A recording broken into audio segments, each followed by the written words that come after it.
সেদিন আমার আল্লাহ সূরা আর রহমানের আয়াতগুলি নাজিল করে। ওখানে একটা শান নজুল ছিল, তারাও রহমানের পরিচয় চাইছিল যে রহমানকে, মানির রহমান, রহমানকে আল্লাহ রহমানের পরিচয় দিছে। রহমানের পরিচয় দিলেন রহমান আল্লামাল কুরআন খালাকাল ইনসান আল্লামাহুল বায়ান। মালিক তার রহমানের পরিচয় দিল। রহমান কে? তারা বলেন মানির রহমান। রহমান কে? আল্লাহ পরিচয় দেন রহমান হলেন তিনি আল্লামাল কুরআন, শিক্ষা দিলেন কোরআন, খালাকাল ইনসান, সৃষ্টি করলেন মানুষ। রব্বে কারীম বলেন আর রহমান আল্লামাল কুরআন খালাকাল ইনসান। রহমান হলেন তিনি, কোরআন শিক্ষা দিলেন তিনি। রহমান হলেন তিনি, মানুষ সৃষ্টি করলেন যিনি। কথা ঠিক? রহমানের পরিচয় দিল।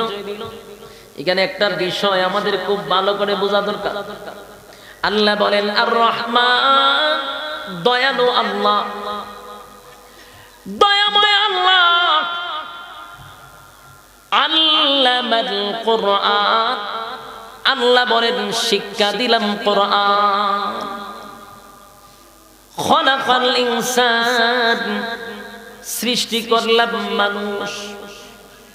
এখন আপনি অর্থটা তুলে, শুধু কোরআন আয়াত বাদ দিয়ে শুধু অর্থ তুলে। দয়ালু আল্লাহ, শিক্ষা দিলেন কোরআন, সৃষ্টি করলেন। আমার কথা বুঝতেছে? যদি না বুঝেন সামনে বুঝতেন না। আর রহমান দয়ালু আল্লাহ, দয়াময় আল্লাহ। আল্লামাল কোরআন, শিক্ষা দিলেন কোরআন। খালাকাল ইনসান, সৃষ্টি করলেন মানুষ। এখন শুধু অর্থ তুলেন। দয়ালু আল্লাহ, শিক্ষা দিলেন কোরআন, সৃষ্টি করলেন। এই জায়গা কিছু বুঝছেন নি? আল্লাহ বলেন সৃষ্টি, শিক্ষা দিলাম কোরআন, সৃষ্টি করলাম মানুষ। বলুন তো সাধারণ জ্ঞানে কি ধরে? কোরআন আগে শিক্ষা দিছে না মানুষ আগে বানাইছে? হ্যাঁ, অর্ধেক মানুষই কোরআন শিক্ষা দিছে বলছে। আপনাদের প্রচুর বোঝা দরকার, প্রচুর মেধা খাটানো দরকার। এটা সাধারণ একটা ছোট বাচ্চার মাথা দিল ধরার কথা। কোরআন নাজিল হইল রাসূলের 40 বছর পরে, আর মানুষ না সৃষ্টি করলো কখন? আদম পয়গম্বর থেকে। বান্দর টান্দর বাইবেন না, এটা হইল নাস্তিকের থিওরি। আমরা যারা মুসলমান কার সন্তান? কথা কয় না, আদমের সন্তান। একটা কথা ইয়াদ রাখবেন, যারা হিন্দু তারাও আদমের সন্তান, যারা খ্রিস্টান তারাও আদমের সন্তান, যারা ইহুদি তারাও আদমের সন্তান, যারা বুদ্ধ তারাও আদমের সন্তান। শুধু নাস্তিক আর মুরতাদরা হলো বান্দরের সন্তান। বাস্তব না বাস্তব? নাস্তিক আর মুরতাদ ছাড়া সব আদমের সন্তান। আল্লাহ সর্বপ্রথম আদমকে সৃষ্টি করার পরে সমস্ত ফেরেশতাদেরকে বলছে আদমকে সিজদা দেওয়ার জন্য। এই আদম এত সম্মানী আর এত মর্যাদা, মাটি দিয়ে আদমকে আল্লাহ বানাইছে। এখন শুন, আল্লাহ বলেন শিক্ষা দিলেন, সৃষ্টি করলেন। তাহলে এখানে কোরআন শিক্ষা আগে দিল, এটা কেমনে বললেন? রাসূলের পূর্ণ 40 বছর হওয়ার পরে আল্লাহ কোরআন পাঠাইছে, ঠিক নেই? আর আদম হইল বহু আগে, কোরআন হইল বহু পরে। মাথায় ঢুকতেছে তো? তো উশের সাথে জুস হারাইবেন, জুসের সাথে হুশ হারাইবেন। কোরআন বহু পরে আসছে, মানুষ বহু আগে। কিন্তু আল্লাহ এখানে কেন বলল? আল্লাহ কেন বলল যে কোরআন আগে শিক্ষা দিছি, মানুষ পরে বানাইছি? এই কথাটা যদি আপনারা বুঝতে চান, আমার সময় দিতে, বুঝার মতো ধৈর্য আসেনি।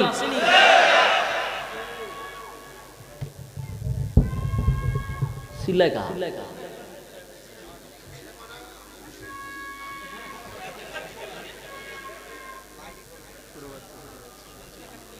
ভলান্টিয়ার যারা আছেন একটু সাইডে ফাইডে দেখেন সিল্লা যাবেন। আচ্ছা শুনেন, আল্লাহ বলেন কোরআন শিক্ষা দিলাম, মানুষ সৃষ্টি করলাম। এই কমিটির একজন এর ফিকাপ বার্তা যে খালি না গেল আর জোরে ছিল এত সফল যে হুজুর পর্যন্ত আমার সিল্লি শুনছে। আচ্ছা যাক, দুই একজন যান গিয়ে চকলেট মকলেট দিয়ে ঠান্ডা করেন। মনোযোগ দিয়ে শুনেন, আল্লাহ শুরুতেই বলছেন শিক্ষা দিলাম, কোরআন সৃষ্টি করলাম। বিষয়টা আপনারাও বুঝলেন, আমিও বুঝলাম যে মানুষ তো কোরআন তো বহু পরে আসছে, মানুষ তো বহু আগে আসছে। তাহলে এই কথা কেন বললেন যে কোরআন আগে শিক্ষা দিয়েছি, মানুষ পরে বানাইছে? কথাটা উল্টা পাল্টা লাগে না? কিন্তু আল্লাহ তো উল্টা পাল্টা কথা বলে না। নিশ্চয়ই কথাটা আমাদের অনেকের মাথায় ধরে না, কিন্তু এটার সমাধান আছে। এখন আসুন মুফাসসিরিনে কেরামরা এটার অর্থ কিভাবে বের করছে। আমরা অনেক সময় বলবো যে ওই যে বিভিন্ন মানুষ বাংলায় তরজমা পড়ে, কইরা কই দেখছো আল্লাহর কথার মধ্যে উল্টা পাল্টা আছে। আগে কোরআন শিক্ষা দিছে, পরে মানুষ বলে যায় এটা মানুষ তো বহুত আগে আইছে, ফেস লাগিয়ে যায়। কিন্তু বুঝতে হবে যে সব কথা সবার মাথায় ঢুকে না। আর এই মাথা ঢুকানোর জন্য 14 বছর 15 বছর মাদ্রাসা পড়ার লাগে। বাংলা যদি আপনি অর্থ তুইলা লাইতে পারলে তেলার মাদ্রাসা পড়ার কি দরকার? আমরা একটা বাংলা বলিয়ে পড়তাম 15 বছর 16 বছর 18 বছর গছায় কেরে মাদ্রাসা কেরে গছায়, একটু বুঝেন এর অর্থগুলো শুনেন। আল্লাহ বলছেন কোরআন শিক্ষা দিলাম, মানুষ বানাইলাম। এর অর্থ মুফাসসিরিনে কেরামরা বলেন মানুষ দুই প্রকার। বলুন মানুষ কয় প্রকার? জীবনের লেগে আজকে কথাটি ইয়াদ রাখবেন, অনেক কাজে লাগবে। মানুষ কয় প্রকার? দুই প্রকার। একদল মানুষ হলো আল্লাহর আদালতের মানুষ, আরেক দল মানুষ হলো সুরতে মানুষ। কথা বুঝতেছেন? মানুষ কয় প্রকার? এখন আসুন গ্রাম্য হিসাব দেই। আমাদের গ্রামগঞ্জেও দেখবেন ছোটবেলায় মাদ্রাসা যখন আমরা পড়তাম, আমাদের গার্জেনরা বলতো যে লেখাপড়া করে মানুষ হও, মানুষ হও। আপনারা কুমিল্লা নোয়াখালীতে বলেনি, গার্জেনে বলেনি যে বাবা লেখাপড়া কইরা মানুষ হও। এখন যদি মুরব্বীদেরকে প্রশ্ন করি, ওই বেচারা আপনার কোন দিকে মনে হয় যে আমি মানুষ না? আমি তো মানুষ, তা আপনি আমাকে কেন বলেন মানুষ হওয়ার জন্য? এই প্রশ্নকে আমরা কোনোদিন করছি? করি না, কারণ এর অর্থ আমরা বুঝি। আমাদেরকে যে আমাদের বাপ দাদা মুরব্বীরা বলে লেখাপড়া করে মানুষ হও, এর অর্থ কি বুঝাইতেছে আমরা বুঝি। তার মানে হলো লেখাপড়া করার আগে যেই মানুষ, এটা সুরতে মানুষ। লেখাপড়া করার পরে যেই মানুষ, এটা হলো গুণগত মানুষ। মানুষ কয় প্রকার হইল? একটা হইল সুরতে মানুষ, দেখতে মানুষ, মানুষের গড় জন্ম নিচে মানুষ। আর শিক্ষাগত যোগ্যতা থাকলে হয় গুণগত মানুষ। আর আল্লাহ বলেন আমি আমার আদালতে মানুষ হলো দুই প্রকার। একটা হলো আমি আল্লাহর আদালতের মানুষ, আর একটা হইল সুরতে মানুষ। এখন আমরা মানুষ দুই প্রকার আমরা পাইলাম। এই দুই দল মানুষকে আল্লাহ দুই জায়গায় রাখবে। কয় জায়গায় রাখবে? দুই দল মানুষের জন্য স্থান হবে দুইটা। এই দাফে দাফে বোঝার চেষ্টা করুন। গুণগত মানুষ আর সুরতে মানুষ। আর আল্লাহর আদালতের মানুষ আবার সুরতে মানুষ। বিষয়টা বোঝাতে হবে। এখন আসলে আসল পরিচয়, আমরা আল্লাহর আদালতের মানুষ কারা আর সুরতে মানুষ কারা? সব মানুষই কি মানুষ? সব মানুষই মানুষ। আল্লাহ কোরআনে নিজে একটা আয়াতে বলছেন উলাইকা কাল আনআম বাল হুম আযাল। আল্লাহ কোরআনে নিজে বলেছে যে মানুষ দুই প্রকার। একদল মানুষ হলো ফেরেশতাদের চেয়ে দামি, আর একদল মানুষ হলো কুত্তা বিলাইয়ের চেয়ে নিকৃষ্ট। বলুন মানুষ কয় প্রকার? একদল মানুষ ফেরেশতাদের চেয়ে দামি, আর একদল মানুষ কুকুর বিড়ালের চেয়ে নিকৃষ্ট, চতুষ্পদ জানোয়ারের চেয়ে নিকৃষ্ট। আমার কথা না কোরআনের কথা? উলাইকা কাল আনআম, উলাইকা কাল আনআমের মধ্যে যদি আল্লাহ রাখা দিত তাও ইজ্জত বাঁচে, কিন্তু আল্লাহ বলেন বাল হুম আদাল, তারা এর থেকে নিকৃষ্ট। এখন আপনার প্রশ্ন আসতে পারে, হুজুর এখানে আমরা আল্লাহ উলাইকা কাল আনআম মানে চতুষ্পদ জানোয়ারের মতো কইলো তো পারতো, ঠিক না? এতটুকু আমরা ইজ্জত কিন্তু তাকে, কিন্তু আল্লাহ কি কয় বাল হুম আদাল, তারা চতুষ্পদ জানোয়ারের চেয়ে নিকৃষ্ট। প্রশ্ন আসতে পারে, হুজুর এত বিরক্ত আল্লাহ কেন হইল, আর আমরা তো হার্ডেল হয়ে গেল কেন? ইয়ার জবাব কি আপনারা শুনতে চান? আপনারাই বলুন। আল্লাহ বলছেন চতুষ্পদ জানোয়ারের চেয়ে আমরা আরো নিকৃষ্ট। আল্লাহ তো আমরা চতুষ্পদ জানোয়ারের মতো বললেও পারতো, কিন্তু আমরা বেশি কই লিছে না। আমাদের কাছে লাগতেছে আমরা বেশি কইছি, কিন্তু কিছুক্ষণ পরে আপনারাও বলবেন হুজুর আসলেই এর থেকে বেশি কোয়ার দরকার ছিল, কিন্তু এখন ধরতেছে না মাথা। তাহলে আমি একটা একটা করে আপনাদেরকে ভাঙিয়ে দিতেছি, বুঝার ক্ষমতা আসেনি? আচ্ছা আমার উত্তর দিন। প্রথম নম্বর কত হইল, আমরা এই কুমিল্লা জেলার ভিতরে খারুইয়া মুক্তি কেউ দেখছি, খারুইয়া প্রস্রাব করতে দেখছেন? হ্যাঁ, আপনারা দেশে গরু ছাগলে খারুইয়া মতে না? কোন বাথরুম আসেনি তাদের, পায়খানা প্রস্রাব আছে। এরা তো যেখানে দাঁড়ায়া প্রস্রাব করার কথা সেখানেই দাঁড়ায়া প্রস্রাব করবে। যদি নিয়ে আপনি একেবারে আপনার রাজপ্রাসাদে নিয়তন, এর কি মুখ আটকাইতে পারবে? এটা হলো চতুষ্পদ জানোয়ারদের একটা কালচার, যেখানে খায় এখানেই প্রস্রাব করে, ঠিক না? বৈশা করে না দাঁড়ায়া করে? দাঁড়ায়া করে। আপনার এই দেশে যতগুলা গরু ছাগল আছে, কুকুর বিড়াল আছে, বিয়া শাদী করেনি? হ্যাঁ, বাচ্চা কাচ্চা হয় না? ওয় বিয়া সারা হয় না? বিয়া করে হয়? বিয়া সারা, বৈধ না অবৈধ? এই যে কাজগুলি করে বুজ্জা করে না? না বুজ্জা করে? জোরে কন না, বুজ্জা করে। দাঁড়ায় যে প্রস্রাব করে বুজ্জা করে না? না বুজ্জা করে? না বুজ্জা করে। অন্যের জমি দখল কইরা খায়নি? বুজ্জা না? না বুজ্জা? বুজ্জা বলে খায়। ইয়া আল্লাহ আল্লাহ, আপনার দেশে কুত্তা বিলে বুজ্জা শুনে কাম করে। হ্যাঁ, বুজ্জা করে না? না বুজ্জা করে? না বুজ্জা করে, বুজ্জা বলে ফেস লাগান। গরু ছাগল দাঁড়ায়া প্রস্রাব করে না বুঝা? কুকুর বিড়াল সন্তানাদি জন্ম দেয় বিয়া শাদী না কইরা, এগুলো সম্পূর্ণ না বুঝা করে। অন্যের জমি খায় না বুঝা। প্রশ্নের জবাব দিবেন, আমাদের দেশে দাঁড়ায়া মানুষ প্রস্রাব করেনি? বুজ্জা করে না? না বুজ্জা করে? বুজ্জা শূন্য ঠান্ডা মাথায় দাঁড়াইয়া। বাস্তব না বাস্তব? আর যে হাইওয়ে হোটেল কতলা বানাইছে, আর ফার্ম পর্যন্ত আমরা যাই গিয়া দেখি একবারে জামাতের সহিত দাঁড়ায়া করে 5-6 জন মিলে খারিয়া। লজ্জা লাগে অনেক সময় দেখলে। খারিয়া, ডাইরেক্ট খারিয়া, বসার কোনো সিস্টেমই করছে না। বলুন তেরা তো দাঁড়ায়া প্রস্রাব করছে, বুজ্জা না? না বুজ্জা? বুজ্জা শূন্য ঠান্ডা মাথা। এরপর আসুন, আমাদের দেশে অবৈধ সন্তান জন্ম দেয়নি? দেয় না? বুজ্জা না? বুজ্জা? বুজ্জা শূন্য ঠান্ডা মাথায় 14 ফেব্রুয়ারিতে পার্কের সিফা চাপায়। বাস্তব না বাস্তব? বুজ্জা করছে। এরপর আসো, অন্যের জায়গা দখল করেনি? বুজ্জা না? না বুজ্জা? তাহলে এতক্ষণ আপনারা বললেন দাঁড়ায়া প্রস্রাব করলো গরু ছাগল না বুজ্জা, দাঁড়ায়া প্রস্রাব করলো গরু ছাগল না বুইজা, অবৈধভাবে সন্তান জন্ম দিল গরু ছাগল না বুইজা, অবৈধভাবে আরেকজনের জমি খাইলো না বুইজা, একই অপরাধ মানুষ করলো বুজ্জা শূন্য। একই অপরাধ গরু ছাগল বুজ্জা করছে না? না বুজ্জা করছে? আর মানুষ করছে বুজ্জা শূন্য। বলুন যারা বুইজা অপরাধ করে এরা নিকৃষ্ট, না যারা না বুইজা অপরাধ করে তারা নিকৃষ্ট?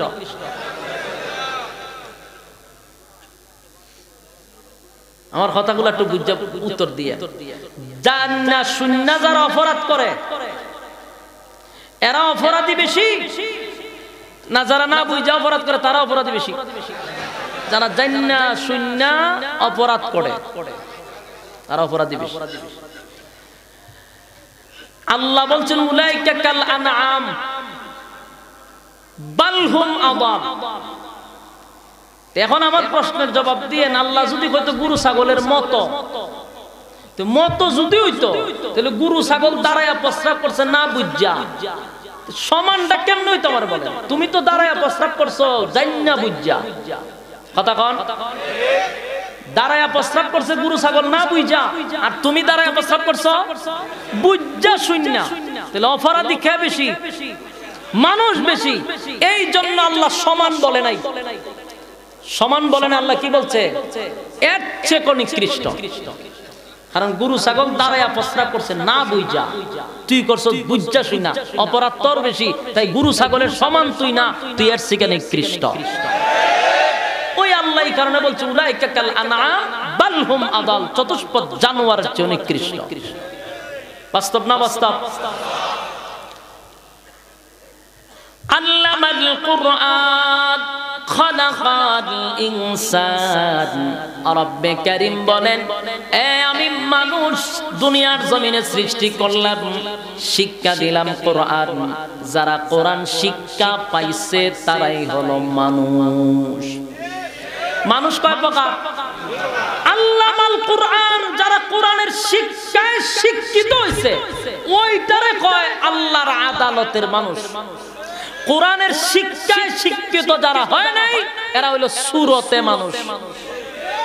বলুন মানুষ কয় প্রকার? তাহলে এখানে আল্লাহ কেন বললেন আল্লামাল কুরআন, শিক্ষা দিলাম কোরআন, সৃষ্টি করলাম মানুষ? তার মানেটা হলো মুফাসসিরিনে কেরাম বুঝাইতে চাচ্ছে আল্লামাল কুরআন মানে শিক্ষা দিলাম কোরআন। যারা কোরআনের শিক্ষা পাইছে, কোরআনের শিক্ষা যারা পাইছে এরা হলো আল্লাহর আদালতের মানুষ। আর আল্লাহ খালাকাল ইনসান কেন বললেন সৃষ্টি করলাম মানুষ? আমার কাছে আগে মানুষ না, আমার কাছে কোরআনের শিক্ষায় শিক্ষিত যারা এরাই হলো মানুষ। আর বাকি যেগুলো কোরআনের শিক্ষায় শিক্ষিত না এরা হলো সুরতে মানুষ, মানুষের গড় মানুষ। বাস্তব না বাস্তব?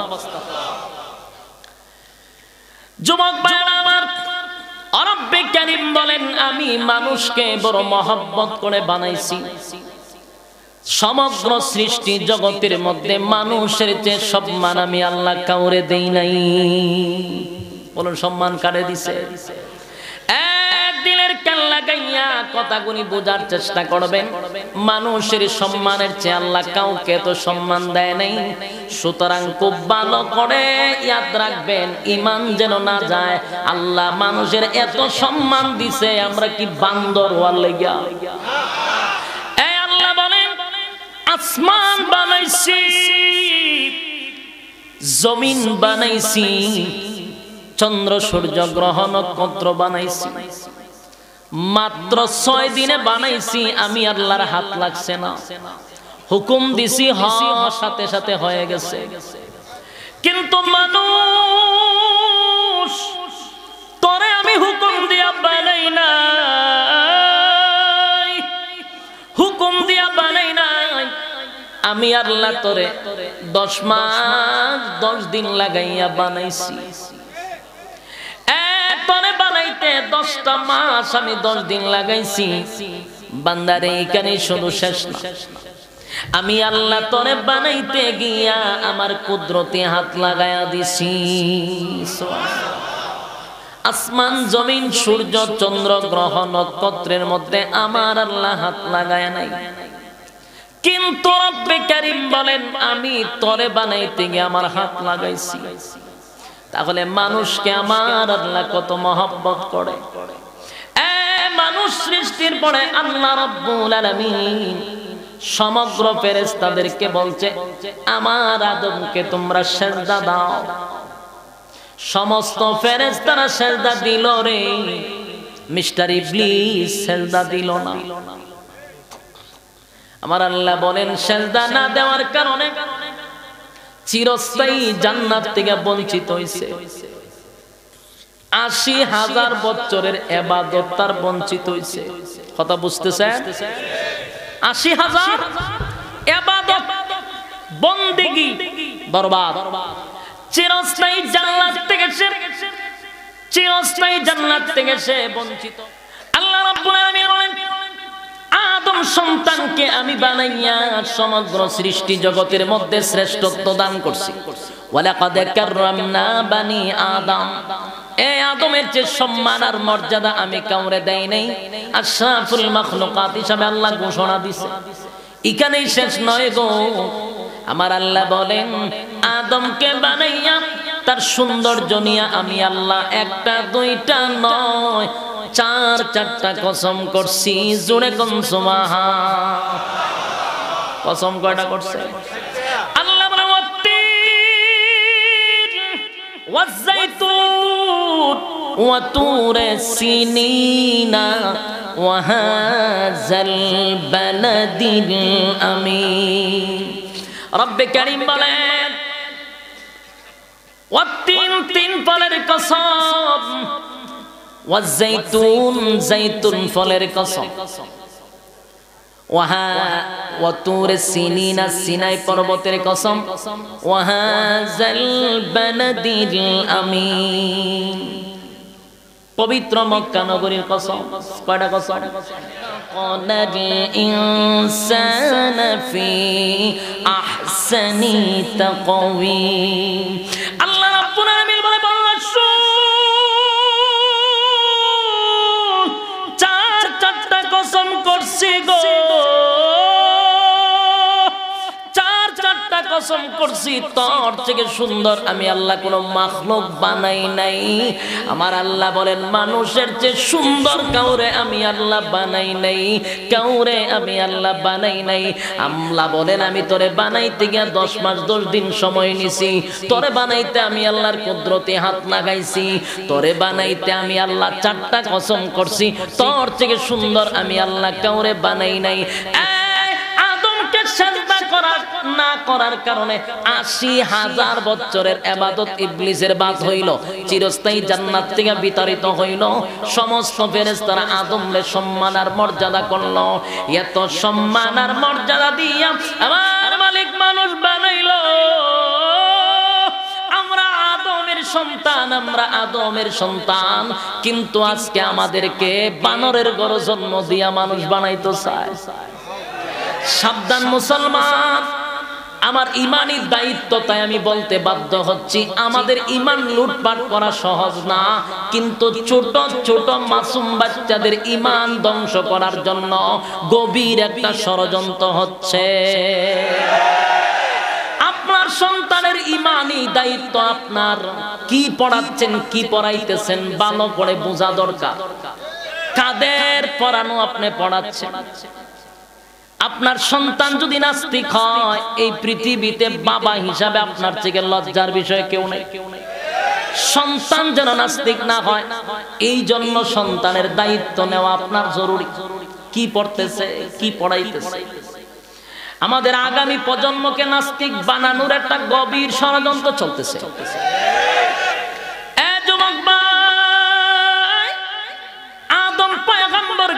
দুনিয়ায় জান্নাত থেকে সরাসরি পাঠাইল। নবী কিন্তু সরাসরি আসছে না, ইনডাইরেক্ট আসছে? সরাসরি জান্নাত থেকে দুনিয়ায় আসছে, তার মাধ্যমে আমরা দুনিয়ায় আসছি। ঠিক নেই? আমাদের বাবাকে আদম আলাইহিস সালাতু ওয়াস সালাম আমাদের আব্বা, আদম আলাইহিস সালাতু ওয়াস সালাম আমাদের আব্বা, হাওয়া আলাইহিস সালাতু ওয়াস সালাম আমাদের আম্মা। বেশি বেশি করে এই পরিচয় নিয়ে ওয়াজ করা হন খুব বেশি জরুরি। প্রতিটা ওয়াজ বাংলার আনাচে কানাচে আলেম উলামাদের দায়িত্ব হলো আদম নবীর পরিচয় তুলে ধরা। আমরা কার সন্তান, কোথা থেকে আসছি, কিভাবে আসছি, এখন বেশি বেশি করে এই ওয়াজগুলি হওয়া দরকার। কারণ আগামী প্রজন্ম জানবে না, কারণ সবাই জানবে আমাদের বাপ দাদা 14 গোষ্ঠী আছেন বানর। বই যে সময় লেহে গাঞ্জা খাইয়া লেখছে, তাও ডেট ওভার গাঞ্জা, ডেট খাইয়া লেখছে। যুবক ভাইরা আমার, আদম আলাইহিস সালাতু ওয়াস সালামকে দুনিয়ায় পাঠাইয়া আমার আল্লাহ বুঝায়া দিল জান্নাতে যেটা আছে এটা আমরা কাল্পনিক বিশ্বাস করি না। বলুন আমরা কি জান্নাত কাল্পনিক বিশ্বাস করি?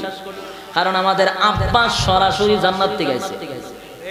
আব্বা তার সন্তানকে বুঝাইছে বাবা আমি জান্নাতে ছিলাম, এর থেকে বড় বিশ্বাস আর কিছু হইতে পারে? হ্যাঁ, আমি যদি হারা দিন জান্নাত দিক্কায়া যদি সারা দেশে গিয়ে আমি জান্নাত দিক্কেছি, আমার কথার 4 পয়সার দাম থাকবো?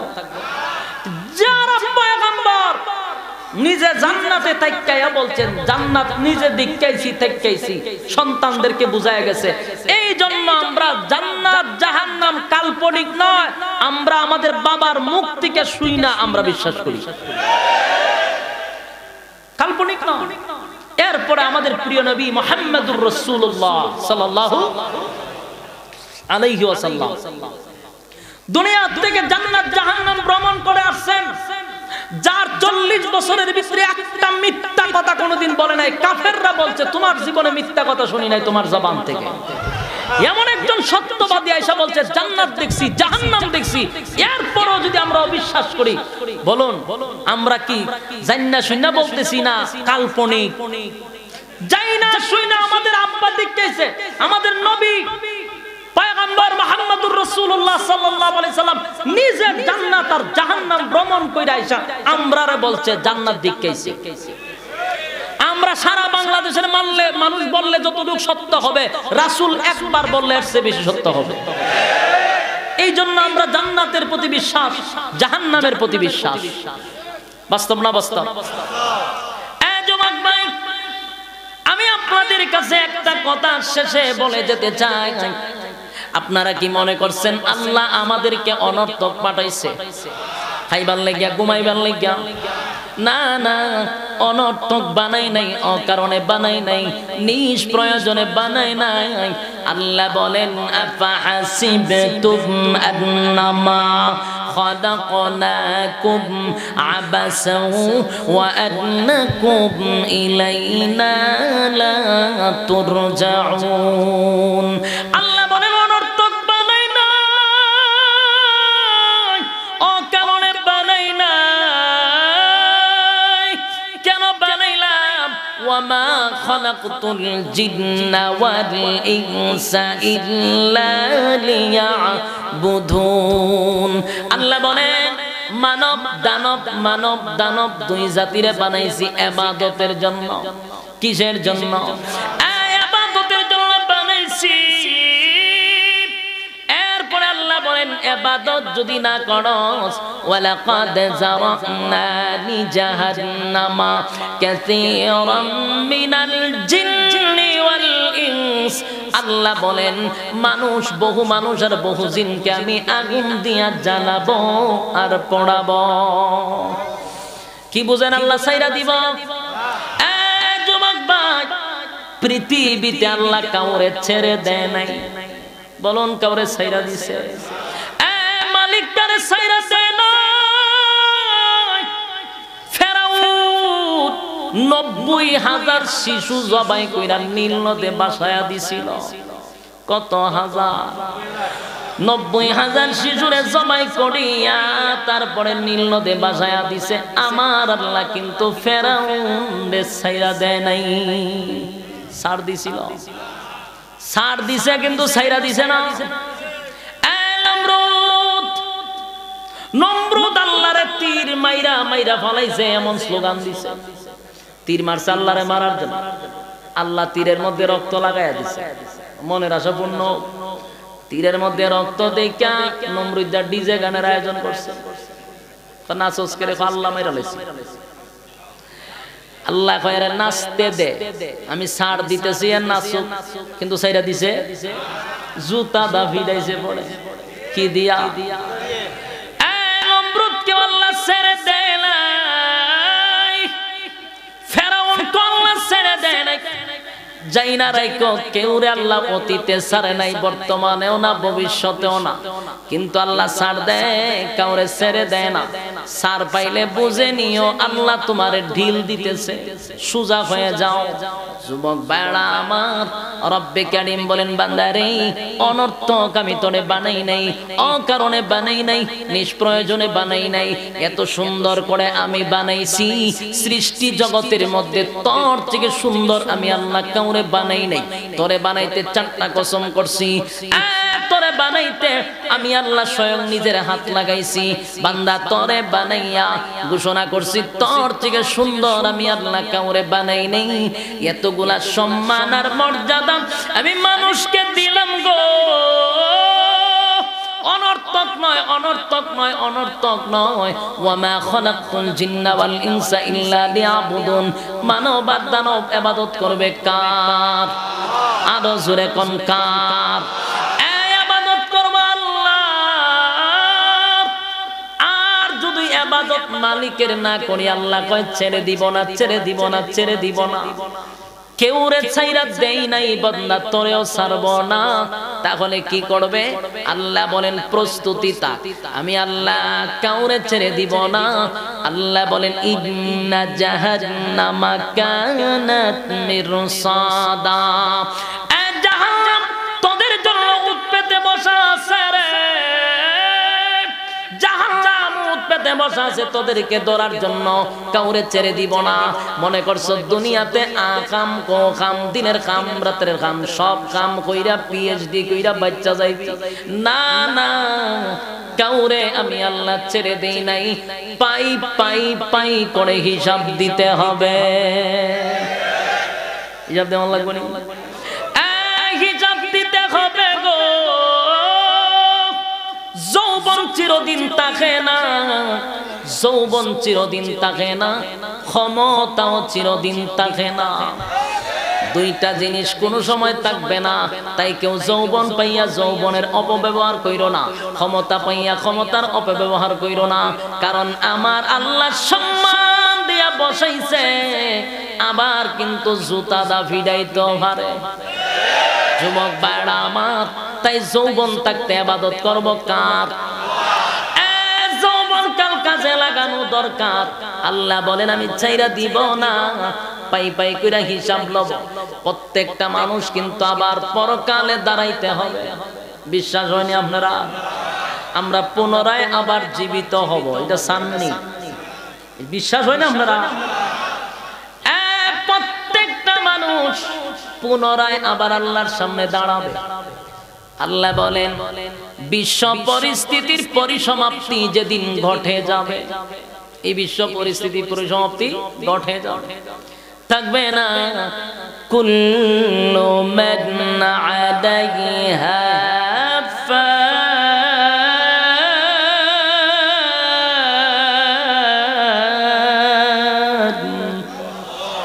ওয়া ইয়াবকা ওয়াজহু রাব্বিকা যুল জালালি ওয়াল ইকরাম।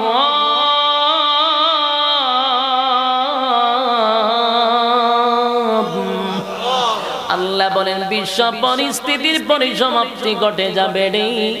জমিনের মধ্যে একটা জালজালা শুরু হবে।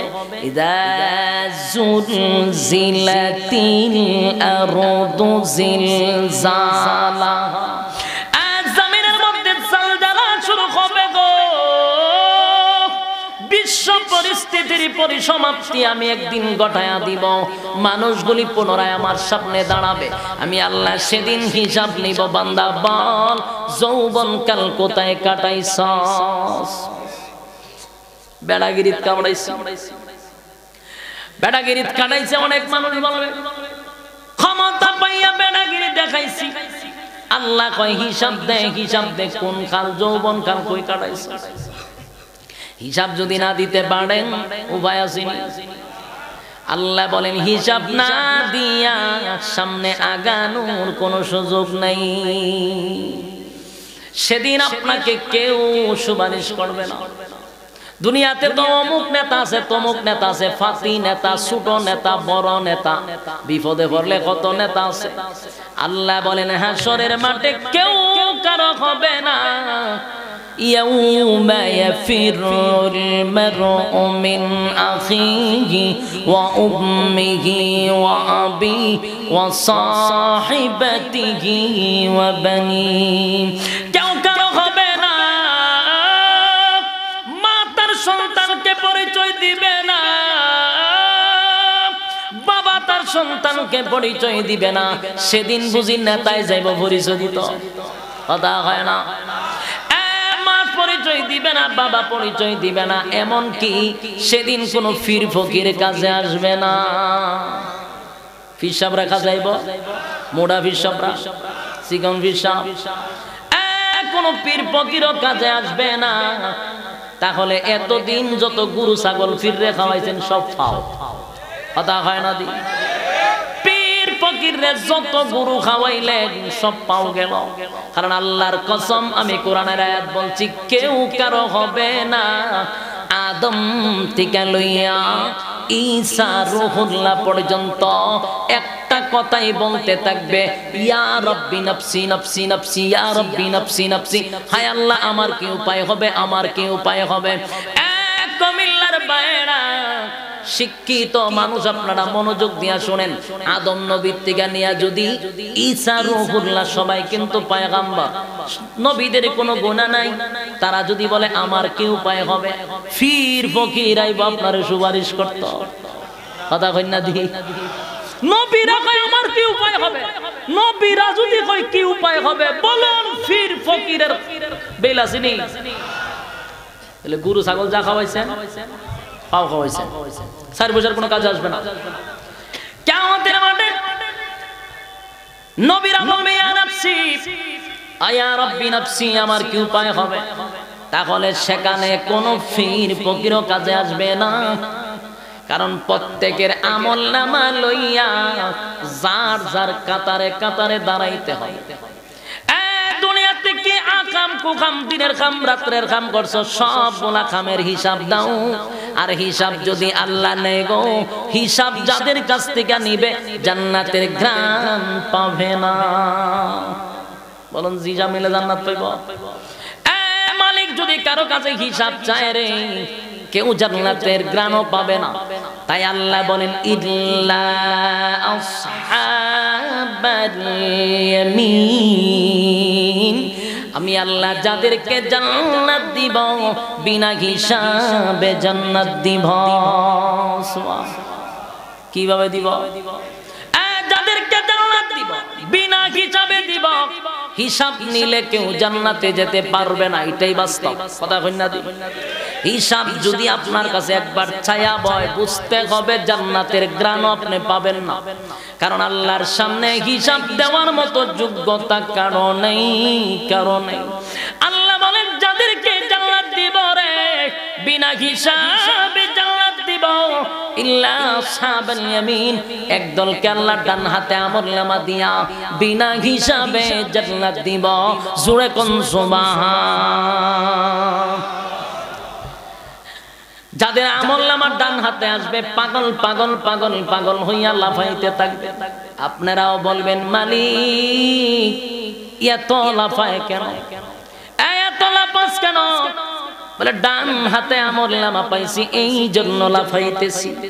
যুবক ভাইরা রে, ডান হাতে আমলনামা পাইলে এত খুশি, এত খুশি।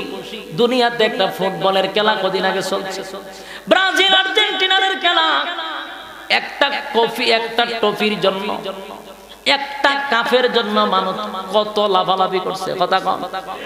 সারাটা দেশ তুলফার হয়ে গেছে, ঠিক না? সারা বিশ্ব কয় কেজি, 5-6 কেজি 10 কেজির একটা কাপ, এর বেশি তো না। ইটা নেওয়ার জন্য যদি মানুষ এত পাগল হয়, আর নিম্ন স্থলের একটা জান্নাতি এই পৃথিবীর 10 পৃথিবীর সমান জান্নাত পাবে। তার হাতে যখন আমলনামা আসবে কেমন খুশি হবে? খুশিতে লাফাইতে থাকবে, লাফাইতে থাকবে। আমলনামা পাইয়া আল্লাহ বাংলাদেশকে বলবে লাফাস কেন? বলে আল্লাহ ডান হাতে আমলনামা পাইছে। আত্মীয় স্বজনদেরকে তালাশ করবে, তাকায়া দেখো না আমি ডান হাতে আমলনামা পাইছি। এত খুশি, এত খুশি। জান্নাতে যাওয়ার আগেই আল্লাহ ঘোষণা দিবে, দাঁড়া স্পেশাল কিছু নিয়ামত দিব, যেই নিয়ামত দুনিয়াতে নবী রাসূল চাইলেও পাবে না। সুবহানাল্লাহ। আসেনি? কিতাব বুঝা সুবহানাল্লাহ কইছেন না? বিষয়টা বুঝছেন? যেই জিনিসটা আল্লাহ জান্নাতে যাওয়ার আগে দিবে, এটা দুনিয়াতে নবী রাসূল চাইলেও আল্লাহ দিবে না। কিছু বুঝছেন? সেটা জান্নাতে যাওয়ার আগে আল্লাহ না চাইতেই দিবে। সুবহানাল্লাহ। আসেনি? তাহলে কত জোরে সুবহানাল্লাহ হওয়ার দরকার। সমস্ত নবীরা যদি চায় আল্লাহ হয় দিব না, কিন্তু জান্নাতে যাওয়ার আগে খালি ডাইনা আমলনামা পাইছেন, আল্লাহ নিয়ামত দিয়া দিলাম। সুবহানাল্লাহ। এক নাম্বার নিয়ামত হলো জান্নাতে যাওয়ার আগে আল্লাহ বলেন জান্নাতে যাওয়ার আগে না চাইতে একটা নিয়ামত দিব, সমস্ত নবীরা দুনিয়াতে চাইলেও পাবে না।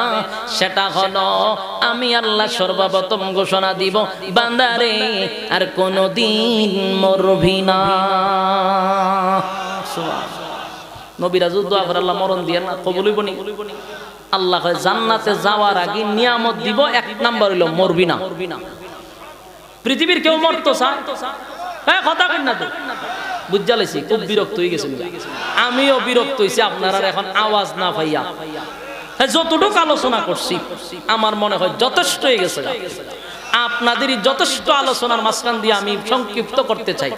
আল্লাহর রাস্তায় আমার বিদায় জ্বালাই, শেষ করে লাই। খুব বিরক্ত হইতেছেন না আপনারা? তাহলে 2 মিনিট সময় দিন, আমি ফিনিশিংটা দিই। 2 মিনিট সময় দিন।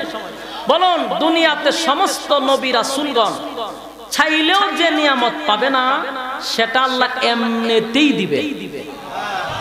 এটা কি সাধারণ নিয়ামত? পৃথিবীর কেউ মরতে চায়? কোন বুজুর্গ মরতে চায়নি, কোন পীর ফকির মরতে চায়? আমিও মরতে চাই না, কেউ মরতে চায়। কিন্তু মরণ লাগবে নি, মরণ লাগবে। কিন্তু জান্নাতে ঢোকার আগে আল্লাহ ঘোষণা দেয় আর জিন্দেগিতে মরবে না। বলুন, মরণ যদি না থাকে এর থেকে বড় নিয়ামত আর কি আছে? সুবহানাল্লাহ। এটা কয় নাম্বার? 2 নাম্বারটা শুনে। 2 নাম্বারটাও যদি দুনিয়ার সব মানুষ আল্লাহর কাছে চায়, আল্লাহ কয় দিব না। দুনিয়ার মানুষ চাইলে কিয়ামত পর্যন্ত দোয়া করলে দোয়া কবুল হবে না। 2 নাম্বার নিয়ামতটা আল্লাহ না চাইতেই দিবে। 2 নাম্বার নিয়ামত হলো দুনিয়াতে যদি সমস্ত নবী রাসূলগণ চায়, মানুষ যদি চায়, আল্লাহ দিবে না। কিন্তু জান্নাতে ঢোকার আগে আল্লাহ নিয়ামত ঘোষণা করবে। 2 নাম্বার নিয়ামত হলো এই পৃথিবীতে যা চাইলে কোনোদিন পাওয়া যাবে না, জান্নাতে না চাইতে দিবে।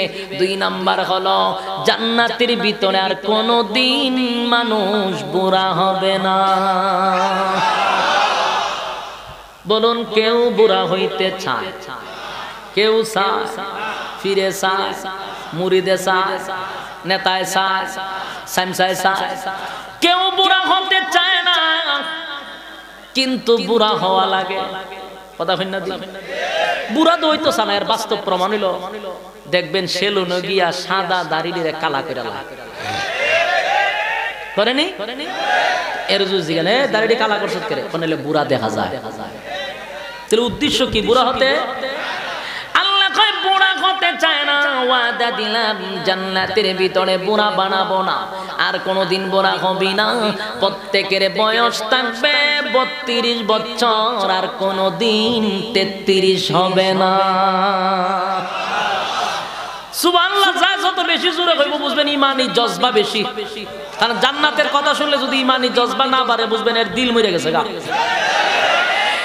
দুনিয়াতে যদি মানুষ দোয়া করে আল্লাহ বুড়া বানাইও না, বুড়া বানাইও না, বুড়া বানাইও না, দোয়াটা কবুল হইব? কোন ফিরে করলে, নবিয়ে করলে না না, দোয়া কবুল হবে না। কিন্তু জান্নাতের ভিতরে না চাইতে আল্লাহ বলবেন বয়স দিলাম 32, বয়স হবে না 33, বয়স হবে না 29, 30, 32 দাঁড়ায় থাকবে, আর কোনদিন বুড়া হবি না। এই নিয়ামত আল্লাহ দিল কয়টা? 3 নাম্বার হলো দুনিয়াতে যা চাইলে কোনোদিন পাওয়া যায় না, যা চাইলে কোনোদিন আপনি পাবেন না, তা না চাইতে আল্লাহ জান্নাতে দিব। এরপরে মানুষ বডি চায়। কি চায়? বডি। বডি যদি একটু বালা সালা হয়, এর সাথে কথা কইতে গেলে মানুষ হিসাব কইরা পায়, এমনি চায়। আমি একবার বরিশাল থেকে আসতেছি, সময় পদ্মা সেতু আসি না, তো গাড়ির মধ্যে আমার ড্রাইভার বসা। আর এক গাড়ির মনে বাম্পারে বাম্পারে একটু লাগছে কোনো কিছু হইছে না। আমার ড্রাইভারে হই ড্রাইভারের লাইন না এমন পিছরি বাসায় গালাগালি করতেছে। আমার ড্রাইভার সিটে বই রইছে, গেলিতে হে দুইটা লইব মাইরা লইব। ড্রাইভার খালি দরজাটা খুললে খালি খার হইছে, এ উফরু চাইছিরা তুই থেকে আমনে তাই পড়ছে। কারণ এই সময় ড্রাইভার আছে মারাত্মক বড় সড়ো পাকিস্তানের মতো, হে লাইন মতন খারিছে, হে ডাইরেক্ট তুই থেকে আমনে তাই পড়ছে। এর আগে তুই তুকার ডাক্কে আসে, এখন দেখি আস্তে আস্তে ফিচ্ছা। আমি কই কিতারে ফিচ্ছাস কা আয় ড্রাইভারের সামনে খারস জাজ গা কেরে কেন কইছ মাইরা লইবে সিরা লইবে। তো আমি মনে বুঝতাম যে বডির যে কি গুণ, কারণ আমার যে বডি ইটা বডি দেখলে মানুষের কারেন্ট শরীর না থাকলে আরো বেড়ে যায়। কেউ যদি আমার সাথে ঝগড়া করতেছে আমার বডি দিকে হের আর রাগ বেড়ে যাবে, কারণ আমার তো কিচ্ছু নাই শুনলো। আর আমার ড্রাইভারের দিকে ডরাইয়া একবারে জাগাচ্ছে, এই ড্রাইভার এখন নাই আগে আসছিল। তো বডির একটা গুণ আছে না নাই? কেউ বডি বাড়লে কতন পরে ইতে করে। আল্লাহ কয় যদি আমি হন আরা দিন কই যে আল্লাহ আমার বডিটা এরকম সাক্কা সাক্কা বানায় দাও, জীবন এটা কো বলিব সম্ভব না। কিন্তু জান্নাতের ভিতরে আল্লাহ এমন এক বডি দিব সবাইরে যে কমপক্ষে 60 হাত লম্বা, কমপক্ষে কয়া 60 হাত লম্বা হবে। কমপক্ষে 60 হাত লম্বা যদি মানুষ হয়, বুক হইব কত হাত? সব বনাস এই সময় যদি হাত এমনে দেয়, এটা একটা বিশাল একটা পাহাড় হয়ে যাবে। বাস্তব নেই। জান্নাতের ভিতরে 3 নাম্বার কোন বডি দিবে 4 নাম্বারটা কয়া শেষ করলে দাম। 4 নাম্বারটা হলো মানুষ দুনিয়াতে যা চাইলে কোনোদিন পায় না, চায় কিন্তু পায় না, মনের আফসোস কিন্তু পায় না। 4 নাম্বার হলো মানুষ সুন্দর হতে চায়। কেউ খালা হইতো চায় না, কথা হয় না?